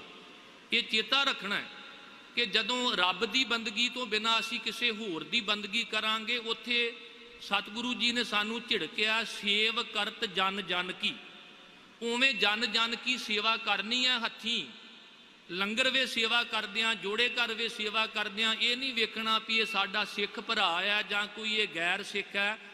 उत्थे जन जन की सेवा करनी है, पर जिथे सेवा का अर्थ बंदगी रूप में आया है, उत्थे गुरु तेग बहादुर साहब जी के बचन ने कि सुख के हेत बहुत दुख पावत, सेव करत जन जन की, द्वारें द्वार सुहान जो डोलत न शुद्ध राम भजन की। उत्थे सेवा केवल एक दी करनी है, क्योंकि हर की सेवा ते मनो चिंदिया फल पाई है, दूजी सेवा जन्म बिरथा जाए जी। इत्थे सेवा का अर्थ है बंदगी, ते बंदगी केवल एक रब की करनी, ते वो सर्ब सांझा रब जिहड़ा है उन्हों असी किसी थां ते थापना नहीं, थापिया ना जाए कीता ना होए आपे आप निरंजन सोए। अकाल पुरख तो बाद जिहड़ी सेवा गुरु की जिक्र आउंदा है, सतगुर की सेवा सफल है जे को करे चित लाए। फिर गुरसिखां की सेवा बारे किया कि साध संगत वे जायक है, गुरसिखां की सेव करन दा। ते उस तो बाद समुची इंसानियत की सेवा, इंज कह लीए कि 10 पातशाहियां का जिहड़ा इतिहास है ना, जे सतगुरु जी इंसानियत की सेवा लई उन्होंने बाबर दियां चक्कियां पीड़ियां पईयां हवालात वे जाना पिया, ते सचमुच वो गए। गुरु अर्जन देव जी लाहौर की तती तवी ते बैठे, गुरु तेग बहादुर साहब बड़ी वड्डी सेवा करके चांदनी चौक विखे अपनी शहादत दिंदे ने। गुरु कलगीधर पातशाह ने मनुखता की सेवा करदियां जे हत्थीं वसाए नगर छड्डने पए ते आनंदपुर साहब छड्ड दिता, जे हत्थीं उसारे किले छड्डने पए ते छड्ड दिते, जे सचमुच गुरु कलगीधर पातशाह नूं अपना सरबंस तक कुर्बान करना पिया, ते मेरे सतगुरु जी ने बहुत वड्डी सेवा की। अज बिल्कुल असीं ये कह सकते हाँ कि साडी बदकिस्मती है, असीं सतगुरु जी की विचारधारा नूं समझिया नहीं। गरीब नवाज जी ने जिथे सानू धर्म दृढ़ कराया, रब की इबादत दृढ़ कराई है, जिथे गुरसिखां की संगत की सेवा आप करते सानू ये नुकता दृढ़ कराया, उत्थे गरीब नवाज सतगुरु जी ने आप मनुखता की सेवा की। ते अज जिस देश नूं असीं आज़ाद वेख रहे हाँ, सचमुच मुगलों तो आज़ाद कराउण लई 10 पातशाहियां ने बहुत वड्डी सेवा की, ते अंग्रेज़ों तो देश नूं आज़ाद कराउण वास्ते गुरसिखां की जिहड़ी सेवा है अज भी असीं इतिहास के पन्नियां ते 80% के रूप विच वो तकदे हां, क्योंकि सतगुरु जी ने अपने गुण जिहड़े ने अपने सिखां दे विच टिकाए ने। यही कारण के भगत पूर्ण सिंह जी, धन धन बाबा दीप सिंह जी, धन धन भाई मनी सिंह वर्गे गुरसिखां नूं अपना मार्गदर्शन मन्निया करते सन। अपनी माता जी तो वो महान ब्रह्म ज्ञानी गुरसिखां दीयां साखियां सुनिया करते सन। मैं पहला भी जिक्र किया कि गल ब्रह्म ज्ञानी की कर लईए, जान की कर लईए, भगत की कर लईए, हर थां ते पर उपकार दे नाल जोड़िया गया। ब्रह्म ज्ञानी पर उपकार उमाह, जन पर उपकारी आए, अणहोंदा आप मंडाए, को ऐसा भगत सदाए। कार का अर्थ है जिहड़ी असी शरीर लई करदे हां, उपकार जिहड़ी असी आत्मा दे भले लई करदे हां, ते पर उपकार का मतलब हुंदा जिहड़ी दूजियां लई, जिहड़ी पर लई भाव किसी दूजे लई कीती जावे। भगत जी का समुचा जीवन जिहड़ा है वो पर उपकारी है, जिथे उन्होंने अपनी जिंदगी दे विच धर्म नूं परपक्क रखिया, जिथे उन्होंने इंसानियत नूं हमेशा एक अकाल पुरख वाहिगुरू का सर्ब सांझे रब का रूप मन्निया। उत्थे अपनी जिंदगी में जिन्ने भी उतरा चढ़ा आए, औकड़ां आईयां, बड़ा बिखरा पैंडा आया, क्योंकि लाइफ इज स्ट्रगल एक्सेप्टेड, जिंदगी है ही संघर्ष। ते सानू सारियां नूं ये प्रवान करना चाहिए, क्योंकि नफ्स की आमदों से सुत को गुमान होता है, छलक रहा है मेरी जिंदगी का पैमाना। साडे सवास इस गल का पैमाना ने भी अंदर गया सवास बाहर ना आया, ते बाहर गया सवास अंदर ना आया, ते साडी जिंदगी की जिहड़ी लीला है उन्होंने कई बार खतरा बन जाता है। भगत जी ने एक एक सवास जिहड़ा सी वो सफला किया, परमात्मा की बंदगी करके, प्रभु की कीर्ति करके, गुरु की सेवा करके, ते खास करके 1947 तो बाद उन्होंने इस स्थान जिन्हों आप अज पिंगलवाड़े के रूप में वेखते हैं, भावें 10 साल उन्होंने खालसा कॉलेज के बार बार स्टेशनों के बार बार सड़कों के उपर बैठ के ਰੋਗੀਆਂ ਦੀ ਪਿੰਗਲਿਆਂ ਦੀ ਜਿਹੜੀ ਸੇਵਾ ਸੀ ਉਹ ਕਰਨੀ ਪਈ, ਪਰ ਉਹਨਾਂ ਨੇ ਕਦੇ ਵੀ ਆਪਣੇ ਮਨ ਵਿੱਚ ਗਲਾਨੀ ਨਾ ਲਿਆਂਦੀ, ਕਿਉਂਕਿ ਮਾਤਾ ਜੀ ਦਾ ਇੱਕ ਉਪਦੇਸ਼ ਸੀ ਕਿ ਜਾਣੇ ਅਣਜਾਣੇ ਵਿੱਚ ਜਿਹੜੀ ਭਰੂਣ ਹੱਤਿਆ ਹੋਈ ਹੈ, ਜਿਹਦੇ ਵਿੱਚ ਭਗਤ ਜੀ ਆਪ ਮੰਨਦੇ ਨੇ ਕਿ ਮਾਂ ਤੇਰਾ ਕਸੂਰ ਕੋਈ ਨਹੀਂ, ਇਹ ਕਸੂਰ ਤਾਂ ਉਹਨਾਂ ਲੋਕਾਂ ਦਾ ਜਿਹੜੇ ਜਾਤੀ ਬਰਾਦਰੀ ਵਿੱਚ ਵੰਡ ਪਾਉਂਦੇ ਨੇ, ਜਿਹੜੇ ਮਤਰੇ ਪੁਣੇ ਦੀ ਭਾਵਨਾ ਰੱਖਦੇ ਨੇ, ਉਹਨਾਂ ਨੇ ਪ੍ਰੇਰਿਤ ਕਰਕੇ ਮੇਰੇ ਪਿਤਾ ਜੀ ਨੂੰ ਬਾਰ-ਬਾਰ ਭਰੂਣ ਹੱਤਿਆ ਕਰਨ ਲਈ ਤੁਹਾਨੂੰ ਮਜਬੂਰ ਕੀਤਾ। ਪਰ ਮਾਂ ਇੱਕੋ ਗੱਲ ਕਹਿੰਦੀ ਸੀ, ਇਹ ਜਨਮ ਮਨੁੱਖਤਾ ਦੇ ਲੇਖੇ, ਪਰਮੇਸ਼ਰ ਦੇ ਲੇਖੇ ਲਾ ਕੇ ਹੋ ਸਕਦਾ ਜਿਹੜੇ ਜਾਣੇ ਅਣਜਾਣੇ ਵਿੱਚ ਪਾਪ ਹੋਏ ਹੁਣ ਪੁੱਤਰ ਉਹ ਬਖਸ਼ੇ ਜਾਣ। ਤੇ ਭਗਤ ਪੂਰਨ ਸਿੰਘ ਹੋਣਾ ਨੇ ਆਪਣਾ ਸਮੁੱਚਾ ਜੀਵਨ ਇਸੇ ਕਰਕੇ ਹੀ ਇਨਸਾਨੀਅਤ ਦੇ ਲੇਖੇ ਲਾ ਦਿੱਤਾ। ਉਹਨਾਂ ਮਾਵਾਂ ਭੈਣਾਂ ਨੂੰ ਉਹ ਹੱਥੀਂ ਸੰਭਾਲਦੇ, ਰਿਕਸ਼ਿਆਂ ਤੇ ਬਿਠਾਉਂਦੇ, ਹਸਪਤਾਲ ਲੈ ਕੇ ਜਾਂਦੇ, ਪਰ ਹਰ ਵਾਰ ਉਹਨਾਂ ਔਰਤਾਂ ਵਿੱਚੋਂ ਉਹਨਾਂ ਨੇ ਆਪਣੀ ਮਾਂ ਨੂੰ ਵੇਖਿਆ ਔਰ ਆਪਣੀ ਮਾਤਾ ਦਾ ਜਿਹੜਾ ਬਚਨ ਸੀ, ਆਪਣੀ ਮਾਤਾ ਦੀ ਜਿਹੜੀ ਸਿੱਖਿਆ ਸੀ, ਉਹਨੂੰ ਆਪਣੀ ਜ਼ਿੰਦਗੀ ਦੇ ਵਿੱਚ ਧਾਰਨ ਕੀਤਾ। ਤੇ ਸੇਵਕ ਬਾਰੇ ਜਿਹੜੇ ਸਤਿਗੁਰੂ ਜੀ ਨੇ ਬਚਨ ਕਹੇ ਨੇ ਕਿ ਜੈਸੀ ਆਗਿਆ ਕੀਨੀ ਠਾਕੁਰ ਤਿਸ ਤੇ ਮੁਖ ਨਹੀਂ ਮੋਰਿਓ, ਸਹਿਜ ਆਨੰਦ ਰੱਖਿਓ ਗਿਰੇ ਭੀਤਰ ਉਠ ਵਾਹੂ ਕੋ ਦੌੜਿਓ। ਸੇਵਕ ਉਹ ਹੈ ਕਿ ਜਿਸ ਤਰ੍ਹਾਂ ਮਾਲਕ ਆਗਿਆ ਕਰਦਾ ਹੈ ਉਹਦੇ ਤੋਂ ਮੁਖ ਨਹੀਂ ਮੋੜਦਾ। ਇਹ ਮਾਲਕ ਦੀ ਆਗਿਆ ਹੈ ਕਿ ਇਸ ਸੰਸਾਰ ਦੇ ਵਿੱਚ ਮਨੁੱਖਤਾ ਦਾ ਦਰਦ ਕਿਵੇਂ ਵਡਾਉਣਾ, ਦੂਜਿਆਂ ਦੀ ਸੇਵਾ ਸੰਭਾਲ ਕਿਵੇਂ ਕਰਨੀ ਹੈ। ਤੇ ਜਦੋਂ ਮਾਲਕ ਕਿਤੇ ਜਾਣ ਵਾਸਤੇ ਆਗਿਆ ਕਰਦਾ ਹੈ ਤੇ ਉਸ ਪਾਸੇ ਵੱਲ ਵੀ ਜਾਣ ਤੋਂ ਸੇਵਕ ਗੁਰੇਜ਼ ਨਹੀਂ ਕਰਦਾ। ਉਹ ਆਖਦਾ ਜੈ ਬੈਸਾਲੈ ਤੈਂ ਬੈਸੈ ਸੁਆਮੀ, ਜੈ ਭੇਜੈ ਤੈਂ ਜਾਵਾਂ, ਸਭ ਨਗਰੀ ਮੈਂ ਏਕੋ ਰਾਜਾ, ਸਭੇ ਪਵਿੱਤ ਹੈ ਥਾਵਾਂ। ਭਗਤ ਜੀ ਨੂੰ ਕਈ ਟਿਕਾਣੇ ਬਦਲਣੇ ਪਏ। ਉਹਨਾਂ ਦੀ ਜ਼ਿੰਦਗੀ ਵਿੱਚ ਸਮਾਜ ਦੇ ਵਿੱਚ ਵਿਚਰਨ ਵਾਲੇ ਸਿਰ ਕੱਢ ਲੋਕ ਆਏ, ਵਿਰੋਧਤਾ ਕਰਨ ਵਾਸਤੇ ਬੜੇ ਬੜੇ ਉਹਨਾਂ ਨੂੰ ਵਿਖੜੇ ਅਤੇ ਔਖੇ ਪੈਂਡੇ ਵਿੱਚੋਂ ਦੀ ਲੰਘਣਾ ਪਿਆ, ਬੜੇ ਬੜੇ ਟਿਕਾਣੇ ਬਦਲਣੇ ਪਏ, ਪਰ ਉਹਨਾਂ ਨੇ ਮਨੁੱਖਤਾ ਦੀ ਜਿਹੜੀ ਸੇਵਾ ਸੀ ਉਹਨੂੰ ਆਪਣੀ ਜ਼ਿੰਦਗੀ ਵਿੱਚੋਂ ਨਹੀਂ ਤਿਆਗਿਆ। ਸਗੋਂ ਸਤਿਗੁਰੂ ਜੀ ਦੇ ਇਹ ਬਚਨ ਕਿ ਆਗਿਆ ਮੈਂ ਭੂਖ ਸੋਈ ਕਰ ਸੂਖਾ, ਸੋਗ ਹਰਖ ਨਹੀਂ ਜਾਣਿਓ, ਜੋ ਜੋ ਹੁਕਮ ਭਇਓ ਸਾਹਿਬ ਕਾ ਸੋ ਮਾਥੈ ਲੈ ਮਾਨਿਓ। ਜੇ ਮਾਲਕ ਦੀ ਰਜ਼ਾ ਵਿੱਚ ਭੁੱਖਾ ਵੀ ਰਹਿਣਾ ਪਿਆ ਤੇ ਦੂਜਿਆਂ ਨੂੰ ਕੁਝ ਖਵਾ ਕੇ ਉਹਨਾਂ ਨੂੰ ਤ੍ਰਿਪਤੀ ਹੁੰਦੀ ਸੀ।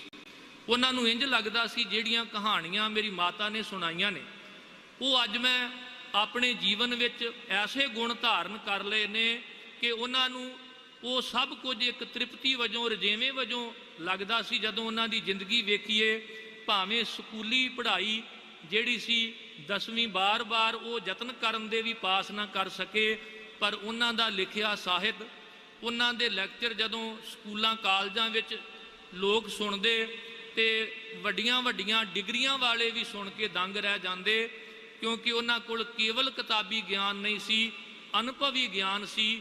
ਉਹ ਅਨੁਭਵੀ ਗਿਆਨ ਜਿਹੜਾ ਬੁੱਧੀ ਤਲ ਤੋਂ ਵੀ ਅੱਗੇ ਜਾ ਕੇ ਮਨੁੱਖ ਦੀ ਆਤਮਾ ਨੂੰ ਇੱਕ ਸਕੂਨ ਦਿੰਦਾ, ਇੱਕ ਟਿਕਾਣਾ ਦਿੰਦਾ। ਪਰ ਇਹਦਾ ਮਤਲਬ ਇਹ ਵੀ ਨਹੀਂ ਕਿ ਆਪਾਂ ਕਿਤਾਬੀ ਗਿਆਨ ਨਹੀਂ ਪੜ੍ਹਨਾ। ਭਗਤ ਜੀ ਨੇ ਆਪਣੀ ਜੀਵਨੀ ਵਿੱਚ ਇਹ ਗੱਲ ਸਪਸ਼ਟ ਕੀਤੀ ਹੈ ਕਿ ਜਦੋਂ ਵੀ ਉਹ ਲਾਇਬ੍ਰੇਰੀ ਵਿੱਚ ਬੈਠ ਕੇ ਪੁਸਤਕਾਂ ਸਾਹਿਤ ਪੜ੍ਹਦੇ ਤੇ ਉਹਨਾਂ ਨੂੰ ਜਿਹੜੀ ਗੱਲ ਦੇਸ਼ ਦੀ ਭਲਾਈ ਵਾਸਤੇ, ਇਨਸਾਨੀਅਤ ਵਾਸਤੇ, ਰੁੱਖ ਲਗਾਉਣ ਵਾਸਤੇ, ਕੁੱਖ ਨੂੰ ਬਚਾਉਣ ਵਾਸਤੇ ਚੰਗੀਆਂ ਲੱਗਦੀਆਂ, ਉਹਨੂੰ ਨੋਟ ਕਰਦੇ ਤੇ ਆਪਣੀ ਜ਼ਿੰਦਗੀ ਦੇ ਵਿੱਚ ਉਹ ਧਾਰਨ ਵੀ ਕਰਦੇ ਸਨ। ਜਿਵੇਂ ਦੋ ਉਦਾਹਰਨਾਂ ਕਹਿ ਕੇ ਮੈਂ ਸਮਾਪਤੀ ਵਾਲੇ ਪਾਸੇ ਆਉਣਾ ਚਾਹੁੰਦਾ। ਉਹਨਾਂ ਨੇ ਇੱਕ ਕਿਤਾਬ ਦੇ ਵਿੱਚੋਂ ਪੜ੍ਹਿਆ ਸੀ ਵੀ ਇੱਕ ਵਿਦਿਆਰਥੀ ਰੋਜ਼ ਖਾਲਸਾ ਸਕੂਲ ਦੇ ਵਿੱਚੋਂ ਪੜ੍ਹਾਈ ਕਰਕੇ ਜਾਂ ਕਿਸੇ ਕਾਲਜ ਵਿੱਚੋਂ ਜਦੋਂ ਉਹ ਪੜ੍ਹਾਈ ਕਰਦਾ ਸੀ ਤੇ ਗੁਰਦੁਆਰਾ ਡੇਰਾ ਸਾਹਿਬ ਆਉਂਦਾ ਸੀ। ਇੱਕ ਦਿਨ ਭਗਤ ਜੀ ਨੂੰ ਕਹਿਣ ਲੱਗਾ ਕਿ ਅੱਜ ਸਾਡੇ ਅਧਿਆਪਕ ਨੇ ਸਾਨੂੰ ਇੱਕ ਪ੍ਰਸ਼ਨ ਪਾਇਆ ਕਿ ਦੁਨੀਆ ਦੇ ਵਿੱਚ ਗਮ, ਦੁੱਖ ਕੀ ਹੈ, ਵੀ ਇਹ ਦੱਸੋ ਵੀ ਦੁਨੀਆ ਦੇ ਵਿੱਚ ਸਭ ਤੋਂ ਦੁਖੀ ਬੰਦਾ ਕਿਹੜਾ।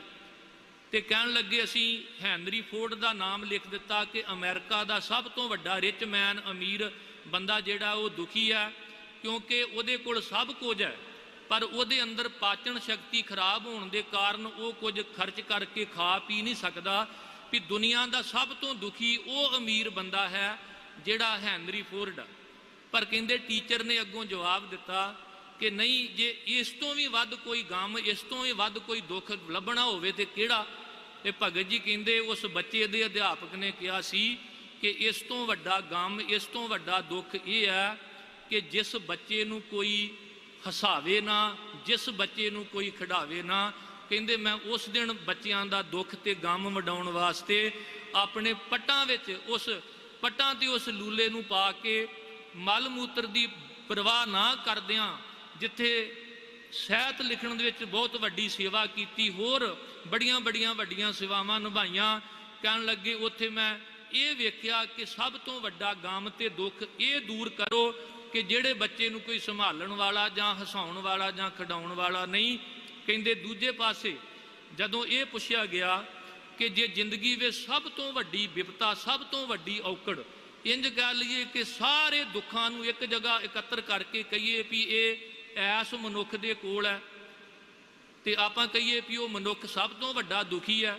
ਤੇ ਭਗਤ ਜੀ ਕਹਿੰਦੇ ਮੈਂ ਪੜ੍ਹਿਆ ਵੀ ਜੇ ਉਸ ਬੱਚੇ ਦੀ, ਉਸ ਬੰਦੇ ਦੀ ਜਿਹੜਾ ਸਭ ਤੋਂ ਵੱਡਾ ਦੁਖੀ ਹੈ, ਉਹਦੀ ਗੋਦ ਵਿੱਚ ਤੁਸੀਂ ਕੋਈ ਬੱਚਾ ਬਿਠਾ ਦਿਓ ਤੇ ਉਹ ਉਸ ਬੱਚੇ ਨੂੰ ਹਸਾਉਣ ਲੱਗ ਪਏ ਤੇ ਖਿਡਾਉਣ ਲੱਗ ਪਏ, ਏਡਾ ਵੱਡਾ ਦੁਖੀ ਬੰਦਾ ਵੀ ਇੰਜ ਲੱਗੇਗਾ ਜਿਵੇਂ ਸਭ ਤੋਂ ਵੱਡਾ ਸੁਖੀ ਹੈ।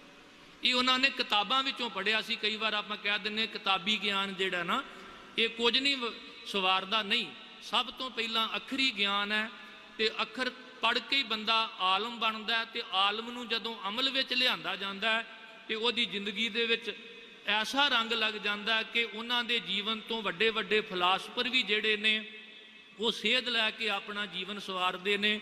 ਮੈਂ ਸਤਿਗੁਰੂ ਜੀ ਦੇ ਬਚਨਾਂ ਦੀ ਵਿਚਾਰ ਇੱਥੋਂ ਸ਼ੁਰੂ ਕੀਤੀ ਸੀ, ਮਾਨ ਮੋਹ ਅਰ ਲੋਭ ਵਿਕਾਰਾ ਬਿਓ ਚੀਤ ਨਾ ਘਾਲਿਓ, ਤੇ ਅਖੀਰਲੀਆਂ ਸਮਾਪਤੀ ਵਾਲੀਆਂ ਪਾਵਨ ਤੁਕਾਂ ਦੇ ਅਰਥ ਕਰਕੇ ਸਮਾਪਤੀ ਕਰਾਂਗਾ। ਸਾਹਿਬ ਜੀ ਨੇ ਐਸੇ ਸੇਵਕ ਦਾ ਜ਼ਿਕਰ ਕੀਤਾ, ਭਇਓ ਕਿਰਪਾਲ ਠਾਕੁਰ ਸੇਵਕ ਕੋ ਸਵਰੇ ਹਲਤ ਪਲਾਤਾ, ਧਨ ਸੇਵਕ ਸਫਲ ਉਹ ਆਇਆ ਜਿਨ ਨਾਨਕ ਖਸਮ ਪਛਾਤਾ। ਕਿ ਜਦੋਂ ਮਾਲਕ ਪ੍ਰਸੰਨ ਹੁੰਦਾ ਹੈ, ਅੱਜ ਵੀ ਤੁਸੀਂ ਵੇਖੋ ਮਾਤਾ ਪਿਤਾ ਉਦੋਂ ਪ੍ਰਸੰਨ ਹੋਣਗੇ ਜਿਹੜਾ ਮਾਤਾ ਪਿਤਾ ਦੇ ਗਰੀਬ ਬੱਚੇ ਦੀ ਬਾਂਹ ਪਕੜੇਗਾ, ਬੇਸਹਾਰਾ ਬੱਚੇ ਦੀ ਬਾਂਹ ਪਕੜੇਗਾ। ਤੇ ਅਕਾਲ ਪੁਰਖ ਵੀ ਉਦੋਂ ਖੁਸ਼ ਹੁੰਦਾ ਜਦੋਂ ਅਸੀਂ ਬੇਸਹਾਰਾ ਲੋੜਵੰਦਾਂ ਲੋਕਾਂ ਦੀ ਜਿਹੜੀ ਸਹਾਇਤਾ ਲਈ ਅੱਗੇ ਆਉਨੇ ਆ। ਭਇਓ ਕਿਰਪਾਲ ਠਾਕੁਰ ਸੇਵਕ ਕੋ ਸਵਰੇ ਹਲਤ ਪਲਾਤਾ, ਧਨ ਸੇਵਕ ਸਫਲ ਉਹ ਆਇਆ ਜਿਨ ਨਾਨਕ ਖਸਮ ਪਛਾਤਾ। ਧਨਤਾ ਜੋਗ ਐਸਾ ਸੇਵਕ ਆ ਜਿਹੜਾ ਇਹ ਜਗਤ ਵਿੱਚ ਆ ਕੇ ਆਪਣੇ ਖਸਮ ਮਾਲਕ ਨੂੰ ਉਹਦੇ ਨਾਲ ਡੂੰਗੀ ਸਾਂਝ ਪਾ ਕੇ, ਜੋ ਉਹਦਾ ਹੁਕਮ ਹੈ ਕਿ ਉਹਨੇ ਸੰਸਾਰ ਵਿੱਚ ਜੀਵਾਂ ਨੂੰ ਕਾਹਦੇ ਲਈ ਭੇਜਿਆ, ਅਸੀਂ ਆਪਣੇ ਪਰਿਵਾਰ ਤੱਕ ਖੁਦ ਗਰਜੀ ਤੰਗ ਦਿਲੀ ਆਪਣੇ ਤੱਕ ਜੀਉ ਕੇ ਕਈ ਵਾਰ ਜਨਮ ਲੈ ਕੇ ਸੰਸਾਰ ਤੋਂ ਕੂਚ ਕਰ ਚੁੱਕੇ ਹਾਂ। ਪਰ ਜਨਮ ਉਹਨਾਂ ਦਾ ਸਫਲਾ ਜਿਨ੍ਹਾਂ ਨੇ ਦੂਜਿਆਂ ਵਾਸਤੇ ਕੁਝ ਕੀਤਾ, ਤੇ ਦੂਜਿਆਂ ਵਾਸਤੇ ਬਹੁਤ ਕੁਝ ਕੀਤਾ ਜਾ ਸਕਦਾ ਹੈ। ਕਿਤੇ ਸਕੂਲ ਖੋਲ੍ਹ ਕੇ, ਕਿਤੇ ਹਸਪਤਾਲ ਖੋਲ੍ਹ ਕੇ, ਕਿਤੇ ਦੂਜਿਆਂ ਦੀ ਆਪਾਂ ਰੋਗਾਂ ਦੇ ਬਾਬਤ ਸੇਵਾ ਸੰਭਾਲ ਕਰਕੇ ਬਹੁਤ ਵੱਡੀ ਮਨੁੱਖਤਾ ਦੀ, ਇਨਸਾਨੀਅਤ ਦੀ ਜਿਹੜੀ ਸੇਵਾ ਹੈ ਉਹ ਕਰ ਸਕਦੇ ਹਾਂ। ਦਾਵਾ ਕੋਈ ਨਹੀਂ, ਜਿੰਨਾ ਵੀ ਕੋਈ ਸਮਰਪਿਤ ਹੋਵੇਗਾ, ਸਤਿਗੁਰੂ ਜੀ ਅਕਾਲ ਪੁਰਖ ਵਾਹਿਗੁਰੂ ਜਾਂ ਸਮੁੱਚੀ ਰੂਪ ਵਿੱਚ ਜਿਹੜਾ ਸਾਡਾ ਸਾਰਿਆਂ ਦਾ ਸਰਬ ਸਾਂਝਾ ਰੱਬ ਹੈ ਨਾ, ਉਹ ਸਾਡਾ ਸਾਰਿਆਂ ਦਾ ਰੱਬ ਉਦੋਂ ਖੁਸ਼ ਹੋਵੇਗਾ। ਉਹ ਹਿੰਦੂ ਤੇ ਵੀ ਖੁਸ਼ ਹੋਵੇਗਾ, ਮੁਸਲਮਾਨ, ਈਸਾਈ, ਸਿੱਖ, ਜੈਨੀ, ਬੋਧੀ, ਸਰਬ ਸਾਂਝਾ ਰੱਬ, ਸਰਬ ਸਾਂਝੀ ਮਨੁੱਖਤਾ ਦਾ ਮਾਲਕ, ਉਹ ਸਾਡੇ ਸਾਰਿਆਂ ਤੇ ਉਦੋਂ ਖੁਸ਼ ਹੋਵੇਗਾ ਜਦੋਂ ਉਹਦੀ ਕਾਇਨਾਤ ਨੂੰ, ਉਹਦੀ ਕੁਦਰਤ ਨੂੰ, ਉਹਦੇ ਪੈਦਾ ਕੀਤੇ ਹੋਏ ਜਿਹੜੇ ਇਨਸਾਨ ਨੇ ਉਹਨਾਂ ਦੇ ਦਰਦ ਨੂੰ ਅਸੀਂ ਆਪਣਾ ਦਰਦ ਸਮਝਾਂਗੇ। ਬਹੁਤੇ ਸਾਡੇ ਵਿੱਚੋਂ ਅੰਧ ਬਿਲਾ, ਹਨੇਰ ਕੋਠੜੀ, ਖੁਦ ਗਰਜੀ, ਤੰਗ ਦਿਲੀ ਤੇ ਸੈਲਫ ਸਵਾਰਥ ਪੁਣੇ ਵਿੱਚ ਹੀ ਜੀਵਨ ਵਿਅਰਥ ਗਵਾ ਕੇ ਚਲੇ ਜਾਂਦੇ ਨੇ। ਪਰ ਭਗਤ ਜੀ ਦਾ ਜੀਵਨ ਜਿਹੜਾ ਹੈ ਉਹ ਪਰਉਪਕਾਰੀ ਹੈ। ਜਨਮ ਮਰਨ ਦੋਹੂ ਮੈਂ ਨਾਹੀ ਜਨ ਪਰਉਪਕਾਰੀ ਆਏ। ਸਤਿਗੁਰੂ ਕਿਰਪਾ ਕਰਨ, ਸਾਡੇ ਤੁਹਾਡੇ ਸਾਰਿਆਂ ਦੇ ਸੀਸ ਤੇ ਮਿਹਰ ਭਰਿਆ ਹੱਥ ਰੱਖਣ। ਔਰ ਭਗਤ ਜੀ ਦਾ ਲਾਇਆ ਹੋਇਆ ਇਹ ਬੂਟਾ, ਸਤਿਕਾਰਯੋਗ ਡਾਕਟਰ ਬੀਬਾ ਇੰਦਰਜੀਤ ਕੌਰ ਜੀ, ਜਿਨ੍ਹਾਂ ਨੇ ਪਿਛਲੇ ਦਿਨੀ ਦਾਸ ਨੂੰ ਮਾਨਾਂ ਵਾਲੇ ਵਿਖੇ ਵੀ ਉੱਥੇ ਜਦੋਂ ਮੈਂ ਗਿਆ ਸਾਂ ਤੇ ਘੁੰਮ ਫਿਰ ਕੇ ਵੇਖਿਆ ਕਿ ਛੋਟੇ ਛੋਟੇ ਲਵਾਰਸ ਬੱਚੇ ਜਿਹੜੇ ਪਿੰਗਲੇ ਵੀ ਨੇ, ਲੂਲੇ ਵੀ ਨੇ, ਬੱਚੀਆਂ ਨੇ, ਬਜ਼ੁਰਗ ਔਰਤਾਂ ਨੇ, ਤੇ ਉਹਨਾਂ ਨੂੰ ਇਹ ਐਵੇਂ ਪਿਆਰ ਕਰਦੇ ਨੇ ਜਿਵੇਂ ਅਸੀਂ ਆਪਣੇ ਸਕੇ ਭੈਣ ਭਰਾਵਾਂ ਨਾਲ ਪਿਆਰ ਕਰਦੇ ਹਾਂ। ਉਹ ਜਦੋਂ ਵੀ ਬੀਬੀ ਜੀ ਨੂੰ ਵੇਖਦੇ ਤੇ ਕੋਈ ਆਪਣੇ ਰੋਗ ਬਾਰੇ ਦੱਸਦਾ, ਕੋਈ ਬੀਬੀ ਜੀ ਨੂੰ ਇਹ ਦੱਸਦਾ ਅੱਜ ਮੈਂ ਆਪਣੇ ਪੈਰਾਂ ਤੇ ਖੜਾ ਹੋਇਆ, ਕੋਈ ਕਹਿੰਦਾ ਕੱਲ ਮੈਨੂੰ ਬੁਖਾਰ ਚੜਿਆ ਸੀ ਅੱਜ ਬੁਖਾਰ ਉਤਰ ਗਿਆ। ਤੇ ਸਾਨੂੰ ਸਾਡਾ ਬਚਪਨ ਚੇਤੇ ਆ ਜਾਂਦਾ ਵੀ ਛੋਟੇ ਹੁੰਦਿਆਂ ਹਰ ਗੱਲ ਜਿਵੇਂ ਅਸੀਂ ਮਾਂ ਨਾਲ ਸਾਂਝੀ ਕਰਦੇ ਸਨ, ਇੱਥੇ ਤੱਕ ਕਿ ਜੇ ਕਿਤੇ ਡਾਕਟਰ ਨੇ ਟੀਕਾ ਵੀ ਲਾਉਣ ਲੱਗਣਾ ਤੇ ਆਖਣਾ ਮਾਂ ਤੂੰ ਘੁੱਟ ਕੇ ਲੱਤ ਪਕੜ ਲਾ, ਤੇ ਜੇ ਕਿਤੇ ਕੋਈ ਪੇਟ ਖਰਾਬ ਹੋਣਾ ਉਲਟੀ ਆਉਣੀ ਤਾਂ ਆਖਣਾ ਮਾਂ ਤੂੰ ਸਿਰ ਫੜ। ਤੇ ਸੱਚਮੁੱਚ ਬੀਬਾ ਇੰਦਰਜੀਤ ਕੌਰ ਜੀ ਉਹਨਾਂ ਸਮੁੱਚੇ ਰੋਗੀਆਂ ਵਾਸਤੇ ਇੱਕ ਭਗਤ ਪੂਰਨ ਸਿੰਘ ਹੋਣਾ ਦੇ ਪਾਏ ਹੋਏ ਜਿਹੜੇ ਪੂਰਨੇ ਨੇ ਮਾਂ ਵਾਲਾ ਪਿਆਰ ਉਹਨਾਂ ਨੂੰ ਦੇ ਰਹੇ ਨੇ। ਸਤਿਗੁਰੂ ਜੀ ਇਹਨਾਂ ਦੇ ਸੀਸ ਤੇ ਵੀ ਮਿਹਰ ਭਰਿਆ ਹੱਥ ਰੱਖਣ। ਅੱਜ ਗੁਰੂ ਕੀਆਂ ਸੰਗਤਾਂ ਦੂਰੋਂ ਨੇੜਿਓਂ ਇੱਥੇ ਚੱਲ ਕੇ ਪਹੁੰਚੀਆਂ ਨੇ। ਸਾਹਿਬਜ਼ਾਦਾ ਜੁਝਾਰ ਸਿੰਘ ਗੁਰਮਤਿ ਮਿਸ਼ਨਰੀ ਕਾਲਜ ਦੇ ਵਿਦਿਆਰਥੀ ਚੇਅਰਮੈਨ ਸਾਹਿਬ ਸਰਦਾਰ ਅਮਰਜੀਤ ਸਿੰਘ ਜੀ, ਇਸੇ ਤਰ੍ਹਾਂ ਸਾਬਕਾ ਕੈਬਨਿਟ ਮੰਤਰੀ ਸਰਦਾਰ ਗੁਲਜ਼ਾਰ ਸਿੰਘ ਜੀ ਰਾਣੀ ਕੇ ਹੋਰ ਮਹਾਨ ਸ਼ਖਸੀਅਤਾਂ ਇੱਥੇ ਹਾਜ਼ਰੀ ਲਵਾ ਕੇ ਗਈਆਂ ਨੇ, ਲਵਾ ਰਹੀਆਂ ਨੇ। ਸਾਰਿਆਂ ਦਾ ਹੀ ਇਹ ਫਰਜ਼ ਬਣਦਾ ਹੈ ਕਿ ਸਰਬ ਸਾਂਝਾ ਸਥਾਨ ਹੈ ਜਿੱਥੇ ਦੇਸ਼ ਦੇ ਪ੍ਰਧਾਨ ਮੰਤਰੀ, ਰਾਸ਼ਟਰਪਤੀ, ਵੱਡੇ ਵੱਡੇ ਜਿਹੜੇ ਨਾਇਕ ਲੋਕ ਨੇ ਉਹ ਵੀ ਆ ਕੇ ਇੱਥੇ ਮਨੁੱਖਤਾ ਦੀ ਸੇਵਾ ਦਾ ਜਦੋਂ ਕਾਰਜ ਵੇਖਦੇ ਨੇ ਤੇ ਇੱਕ ਵੱਖਰਾ ਪ੍ਰਭਾਵ ਜਿਹੜਾ ਹੈ ਉਹ ਇਸ ਸੰਸਥਾ ਦਾ ਉਹ ਲੈ ਕੇ ਜਾਂਦੇ ਨੇ। ਸਤਿਗੁਰੂ ਜੀ ਕਿਰਪਾ ਕਰਨ, ਇਸ ਸੰਸਥਾ ਦੇ ਸਿਰ ਤੇ ਮਿਹਰ ਭਰਿਆ ਹੱਥ ਰੱਖਣ, ਹੋਈਆਂ ਭੁੱਲਾਂ ਤੋਂ ਖਿਮਾ ਕਰ ਦੇਣਾ। ਕੋਟਾਨ ਕੋਟ ਸ਼ੁਕਰ ਸਾਹਿਬ ਸਤਿਗੁਰੂ ਗੁਰੂ ਗ੍ਰੰਥ ਸਾਹਿਬ ਜੀ ਦਾ, ਅਕਾਲ ਪੁਰਖ ਵਾਹਿਗੁਰੂ ਜੀ ਦਾ, ਆਪ ਸਾਰੀਆਂ ਸੰਗਤਾਂ ਦਾ। ਬੁਲਾਓ ਫਤਿਹ ਸਾਰੇ ਆਖੋ ਜੀ ਵਾਹਿਗੁਰੂ ਜੀ ਕਾ ਖਾਲਸਾ, ਵਾਹਿਗੁਰੂ ਜੀ ਕੀ ਫਤਿਹ। ਇਹ